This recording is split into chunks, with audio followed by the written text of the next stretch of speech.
दुसरे चरण संतांचिया यांच्या कृपादानी कथेचा विस्तार बाबाजी सद्गुरु दास तुका जयांचे केलिया स्मरण होय सकळ विद्यांचे अधिकरण हेची बंधू श्री चरण श्री सुगुरूंचे ते नमस्कारो नियाता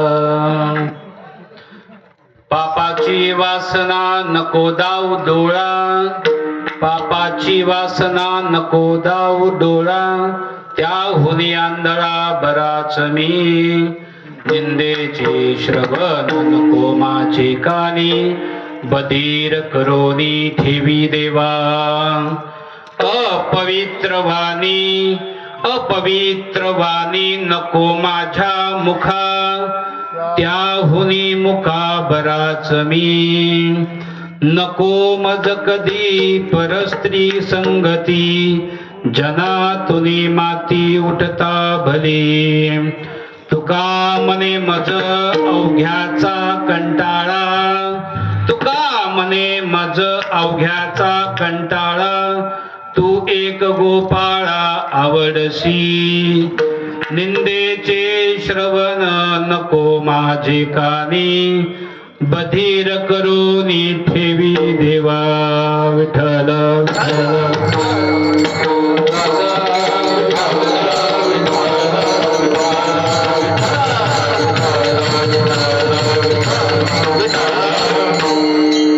पापाची वासना नको दाऊ डोळा त्याहुनी आंधळा बराच मी प्राप्त प्रसंगी कीर्तन सेवेसाठी घेतलेला अभंग जगद्वंदनीय वैराग्याचे शिरोमणी देहनिवासी संत श्रेष्ठ ज्यांना जगद्गुरु ही पदवी प्राप्त झालेली आहे असे संत श्रेष्ठ श्री तुकोबाराय यांचा 5 चरणाचा हा असणारा अभंग असून या अभंगातून तुकाराम महाराज देवाकडं विनंती करत आहेत। या विनंतीमध्ये या प्रार्थनेमध्ये तुकाराम महाराजांची गोष्ट आहे ती म्हणजे काय की देवा मी ह्या ज्या नरदेहामध्ये मनुष्य जन्मामध्ये जन्माला आलो आहे तर आल्याच्या नंतर मला जीवन जगत असताना चांगलं आचरण होऊ दे।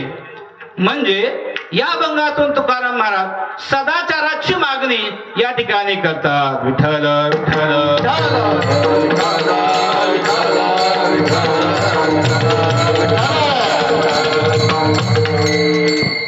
सदाचाराची मागणी तुकाराम महाराजांनी या अभंगात केली आहे।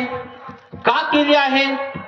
अभंगाचा सरळ सरळ भावार्थ जर पाहिला तर याच्यात काही कुठलाही अवघड शब्द नाही, साधा सरळ सोप्या भाषेमध्ये सांगितलेला हा अभंग आहे। पापाची वासना नको दाऊ डोळा त्याहुनी आंधळा बराच मी। याच्यात सरळ करते लोकांना की हे देवा माझ्या डोळ्याला वाईट, पाप म्हणजे वाईट, वाईट अशी कुठलीही गोष्ट दाखवू नकोस आणि जर तुला दाखवायचीच असेल तर त्यापेक्षा मला ती बघायची नसल्या कारणामुळे मला आंधळा बनव। दुसऱ्या चरणामध्ये म्हणतात देवा की मला वाईट असणार ऐकायला येऊ देऊ नको, माझ्या कानामध्ये जर तुला वाईट ऐकू देऊन यायचं असेल तर त्याच्यापेक्षा मला बहिरा केलेलं बरे वा देवा।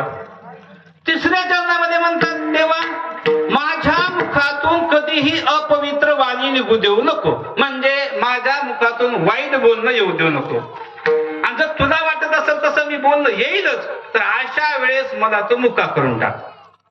चौथ्या चरणामध्ये तुकाराम महाराज म्हणतात की परस्त्रीची संगती मला कधीच मिळू देऊ नको आणि जर मिळवायचीच असेल ती येणारच असेल तर ती येण्याच्या पूर्वी मी ह्या जगातून उठून गेलेला बरा, माझी माती झालेली बरी, असं तुकाराम महाराज म्हणतात।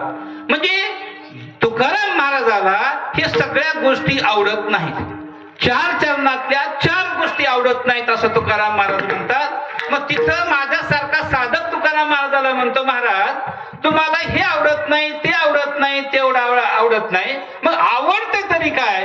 तुकाराम महाराज अभंगाच्या शेवटच्या चरणा म्हणतात तुका म्हणे माझा अवघ्याचा, अवघ्या म्हणजे वरच्या 4ही चरणातील याचा मला कंटाळा आहे, फक्त तू एक गोपाळा आवडशी, मला भक्त पांडुरंगा तू एकटा फक्त आवडतोस, असा साधा सरळ आणि सोपा अर्थ या असणाऱ्या अभंगातून सांगितलेला आहे। विठ्ठल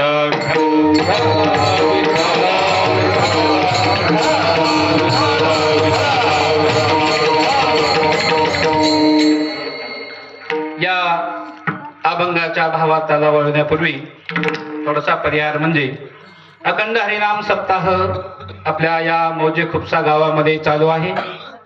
खूप दिवसापासून चालू असलेला हा अखंड हरिनाम सप्ताह आणि गेल्या 2 वर्षापासून गावातील तरुण मंडळीनं पुढाकार घेऊन हा या ठिकाणी सप्ताहाला सुरुवात केली.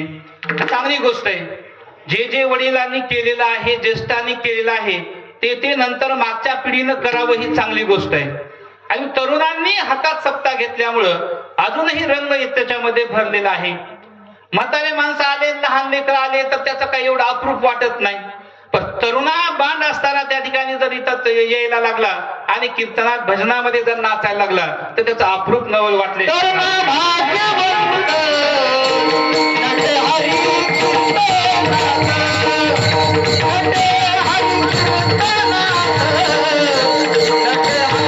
खुपशे गावामध्ये असणाऱ्या सर्व तरुणा मंडळींना माझं खूप खूप खूप अभिवादन आहे. त्यांच्या चरणावर माझं मस्तक आहे.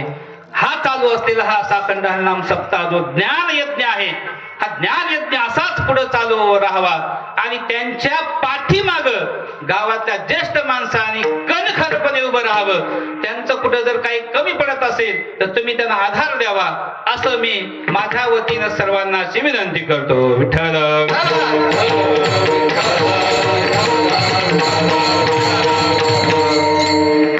तुकाराम महाराजांनी अभंगामध्ये सदाचाराची मागणी विनंती केलेली आहे. अखंड हरिनाम सप्ताह म्हणलं की चांगल्या गोष्टी गावामध्ये होत असतात आणि चांगल्या गोष्टी झाल्या की येणारी जी पिढी आहे त्या पिढीला थोडेसे संस्कार होत असतात. संस्कार होत राहिला तर आपोआप या सप्ताहाच्या निमित्तानं वाईट गोष्टी येत नाही. वाईट गोष्टी नाही आल्या त्या चांगल्या गोष्टी वाढतात आणि चांगल्या गोष्टी वाढल्या की भगवंताचं चिंतन वाढतं. भगवंताचं चिंतन वाढलं की पुण्य होतं आणि पुण्य वाढलं की पाप नाहीसं होतं. आणि मग आपल्या सगळ्यांच्या जीवनामध्ये सगळ्यांचं ध्येय काय आहे तर पुण्य मिळवायचं आणि पाप घालवायचं. मग हे जर पाप घालवायचं असेल तर तुकाराम महाराजांनी सुद्धा या अभंगामधून तशाच पद्धतीची मागणी केली की देवा घेतना